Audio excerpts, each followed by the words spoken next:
여러분 프리드리 니체는 다들 아실 겁니다.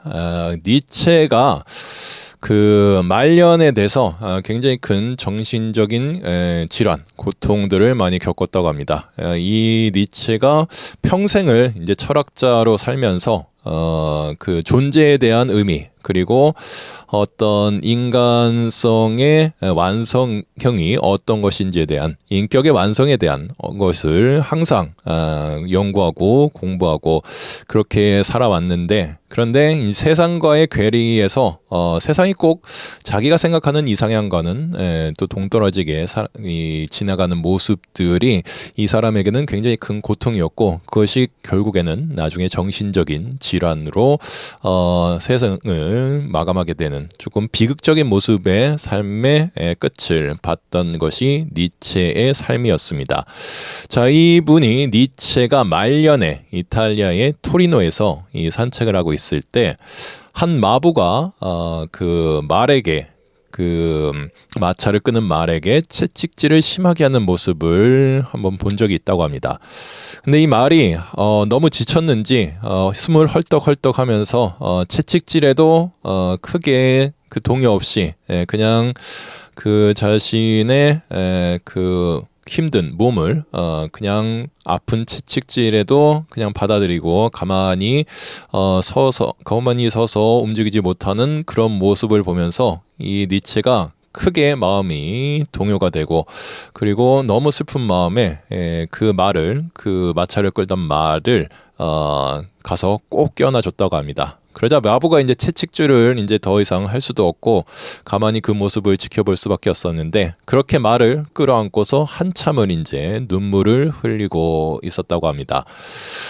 그 모습을 보면서 여러 사람들이 좀 안타까워하면서도 왠지 왜 좀 굳이 말한테 저런 마음을 가질까, 안타까워하는 마음을 가지는가라는 또 의문을 들었습니다. 왜냐하면 말이 하는 일은 말이 하는 일은 마차를 끄는 거기 때문에 그 마부가 채찍질을 하는 것은 당연한 일이었고, 말이 우리가 말의 그런 상태까지 생각해줄 여유 따위는 없다고 모든 사람들은 생각을 했던 겁니다. 그런데 니체는 젊었을 때는 또 모르겠지만 그 말년이 돼서는 또 그런 감성적인 부분이 많이 크게 작용이 됐는지 그 말이 불쌍해 보여서 그렇게 꼭 껴안고 한참 동안을 있었는데, 그 말이 근데 또 자신이 할 일은 또 그 마차를 끄는 거기였기 때문에 그 힘든 몸을 이끌고서 또 앞으로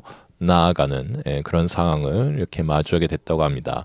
그 일을 겪으면서 니체가 이런 말을 했습니다. 이제 신념이 있는 사람은 왠지 모르게 위대해 보이지만 그 사람은 자신의 과거 의견을 계속 가지고 있을 뿐 그 시점부터 정신 또한 멈춰버린 사람에 불과하다. 결국 정신의 태만이 신념을 만들고 있는 셈이다.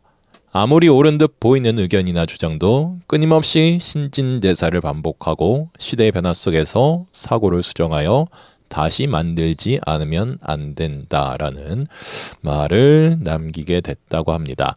이 말년에 니체가 했던 그런 말입니다.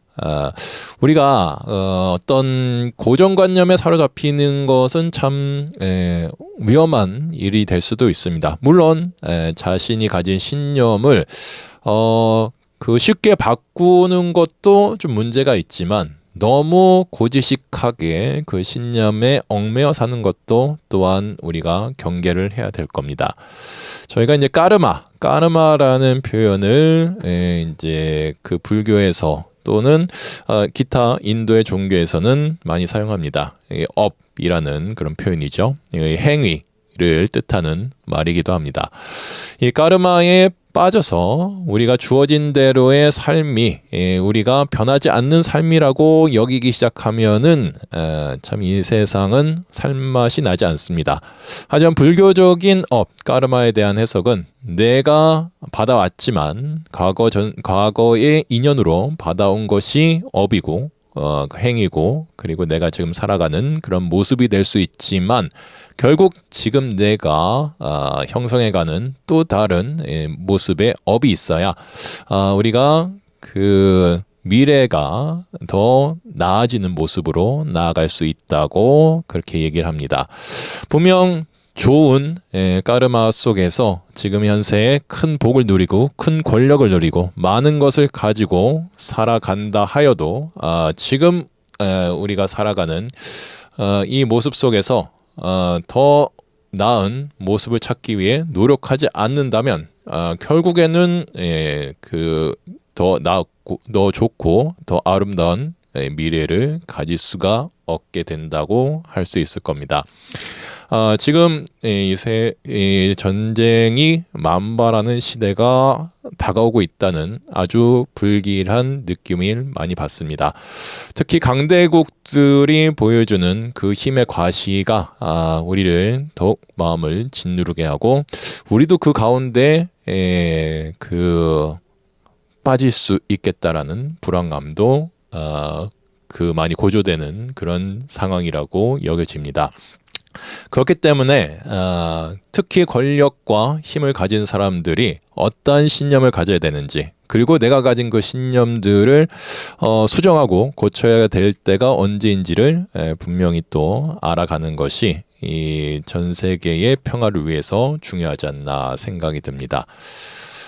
이 캡틴 아메리카는 이제 그 어벤져스라는 영화를 통해서 우리들에게 많이 또 알려졌죠. 이 대사가 영화 속에서도 나오는 대사였는데 그 당시에 영화를 볼 때는 굉장히 이 말이 멋있게 느껴졌지만 잠깐 돌이켜보고 나중에 보니까 상당히 좀 유치하다고 생각되는 말이기도 했습니다. 하지만 캡틴 아메리카가 보여줬던 영화 속에서의 그 캐릭터가 지니는 그 의미들을 돌아봤을 때는 상당히 지금과도 굉장히 통용되는 지금 상황과도 모습이 아닌가 생각이 듭니다.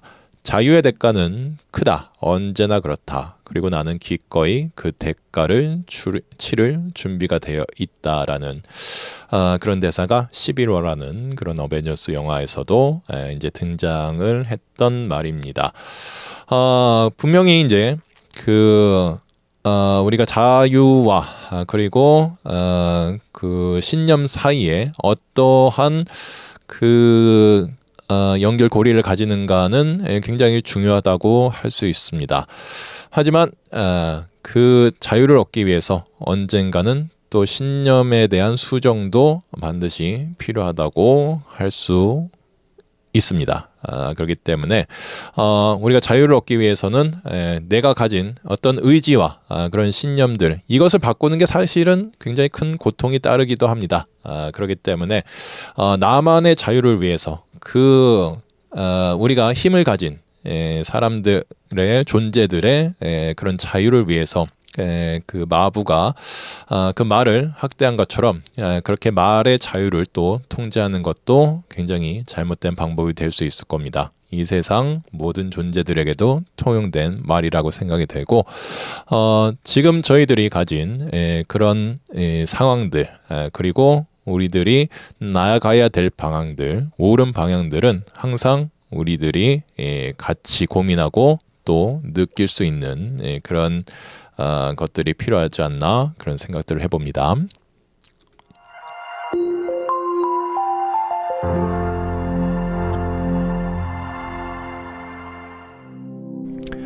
눈을 감아 보겠습니다.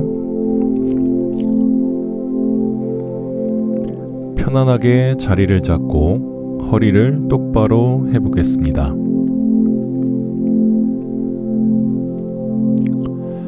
그러면서 몸 전체를 편안하게 이완시켜 보겠습니다.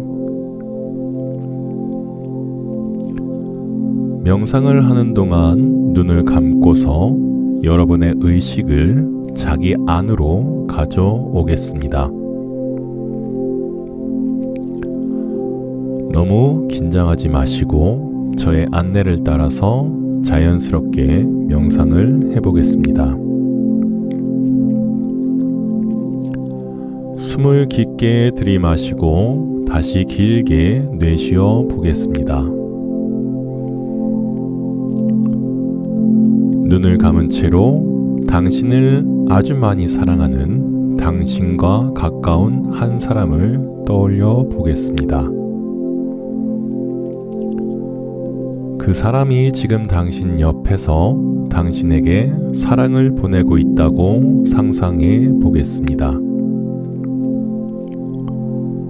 그 사람은 당신이 안전하고 건강하고 행복하길 간절히 바라고 있습니다.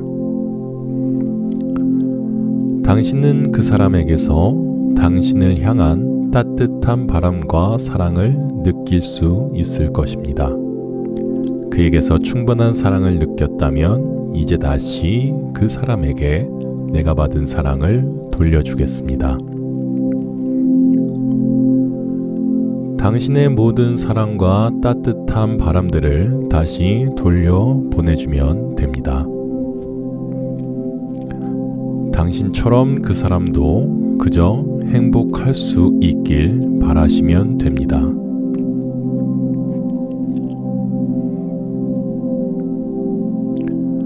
내가 사랑하는 당신이 평안하기를, 행복하기를, 고통에서 자유롭기를.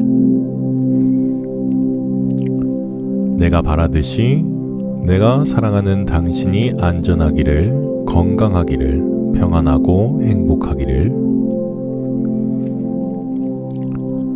내가 사랑하는 당신의 삶이 행복과 건강과 안녕으로 가득하기를.